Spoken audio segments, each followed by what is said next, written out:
আসল পরিস্থিতি শিক্ষার্থীরা একটা আমেজের ভিতরে আছে।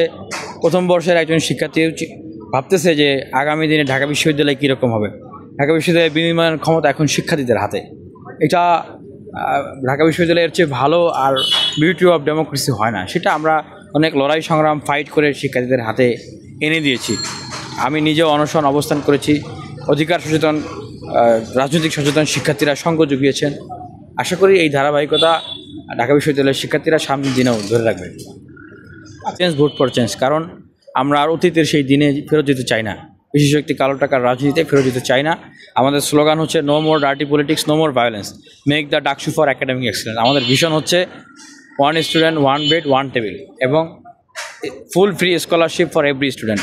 আমরা বিশ্ববিদ্যালয়ের শিক্ষার্থীদের মেধা প্রয়োজন ও যোগ্যতার ভিত্তিতে ইন্টার্নশিপ, পার্ট টাইম জব এবং আউটসোর্সিংয়ের ব্যবস্থা করতে চাই ইমিডিয়েটলি। আচ্ছা, একটা বিষয় হচ্ছে তো আমাদের এই ছাত্র অধিকার পরিষদ থেকে ডাকসুর ভিপি ছিলেন। আমরা সে সময় কাজ করেছি, যদিও তখন ছাত্রলীগ আওয়ামী লীগের আধিপত্যের কারণে আমরা অনেক কিছু করতে পারিনি। কিন্তু যেই সবচেয়ে বড় সফলতা, সেই ডাকসুর ধারাবাহিকতায় নেতৃত্ব তৈরি, তরুণদেরকে জাগ্রত করা, দেশের মানুষকে বিপ্লবী চেতনা দেশের মানুষের হৃদয়ে গ্রথিত করা এবং একটা অভ্যুত্থান রচনা করতে আমরা চেষ্টা করে গেছি। সেটা তো সফল হয়েছে।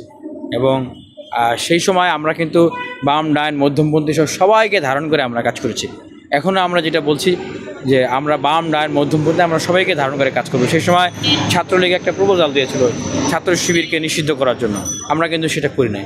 তো সামনের দিনে আমরা যদি সেই ম্যান্ডেট পাই, তো সেই ধরনের কোনো পরিস্থিতি যদি আবারও ক্রিয়েট করা হয় যে কোনো অযৌক্তিক অন্যায় সিদ্ধান্ত বাস্তবায়ন করার জন্য যে অন্য কোনো সংগঠনকে এখন নিষিদ্ধ করতে হবে, আমরা কিন্তু সেটাও হতে দেব না।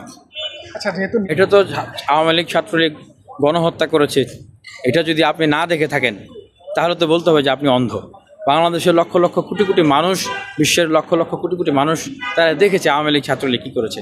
এটা বিচার কইরে তাদেরকে শাস্তি দিতে হবে, এটা তো একটা প্রক্রিয়াগত বিষয়।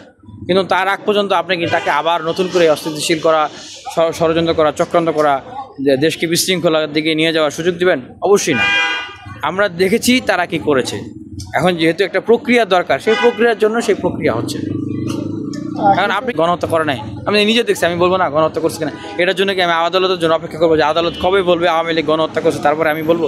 নেবার। কিন্তু আমরা সবার জন্য কাজ করছি, মানুষ হিসেবে, দেশের নাগরিক হিসেবে, নাগরিকদের অধিকারের জন্য। তবে যারা অপরাধী, অপরাধীদের পক্ষে আমরা আগেও ছিলাম না, এখনও ছিলাম না, এখনও নাই।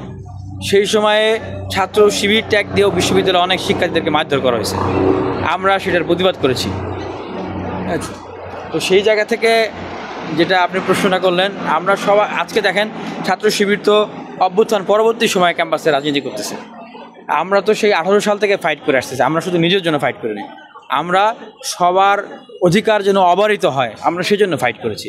তবে হ্যাঁ, ছাত্র শিবিরের বা জামাত ইসলামের বিরুদ্ধে যে অভিযোগ আছে 1971 সালের মহান মুক্তিযুদ্ধের তাদের অনেক নেতাদের বিরুদ্ধে, আমি মনে করি যে এই বাংলাদেশে অবশ্যই তাদের জায়গা থেকেই তাদের এইটার সুস্পষ্ট ব্যাখ্যা এটা দেওয়া দরকার এবং তাদের অবস্থান ক্লিয়ার করা দরকার। এবং তাদের যে নেতাদের নামে যে অভিযোগ আছে সেটার ক্লারিফিকেশন তাদের জায়গা থেকেই একদম আইনগতভাবে সেই জায়গাগুলো করা দরকার। তাহলে তাদেরকে নিয়েও আর প্রশ্ন থাকবে না। এখন কেউ যদি তার বিষয়ে প্রশ্ন রাখার সুযোগ দেয়, এটা আমি মনে করি যে এইটা তো আসলে একটা প্রত্যুৎপন্ন বুদ্ধিসম্পন্ন রাজনীতি হইতেছে না, হইল না।